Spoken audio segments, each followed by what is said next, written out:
अगर बैंक डूब गया तो आपके पैसों का क्या होगा? जाने क्या है आरबीआई के नियम। अपनी खून पसीने की कमाई को सुरक्षित रखने के लिए बैंकों से सुरक्षित स्थान और कोई नहीं है। बैंक में पैसे जमा करने से आपके पैसों को सिर्फ सुरक्षा ही नहीं मिलती, बल्कि आपको जमा किए गए पैसों पर ब्याज भी मिलता है। सेविंग्स अकाउंट में जमा किए गए पैसों पर अलग अलग बैंकों द्वारा दी जाने वाली ब्याज दरें भी अलग अलग हो सकती हैं। देश में बैंकिंग सेवाएं देने वाले सभी बैंक भारतीय रिजर्व बैंक के अधीन काम करते हैं। भारतीय रिजर्व बैंक यानी आरबीआई ही सभी बैंकों के कामकाज पर नजर रखता है ताकि आम लोगों का पैसा सुरक्षित रहे।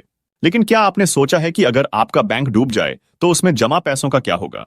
अगर कोई बैंक डूब जाता है या बर्बाद हो जाता है तो उसमें जमा आपके पैसे एक तय लिमिट तक आपको वापस मिल जाते हैं। डिपॉजिट इंश्योरेंस और credit guarantee corporation DICGC act के अनुसार अगर कोई बैंक बर्बाद हो जाता है तो उस बैंक के सभी ग्राहकों जमाकर्ता को 5 लाख रुपए तक का डिपॉजिट इंश्योरेंस कवर मिलता है।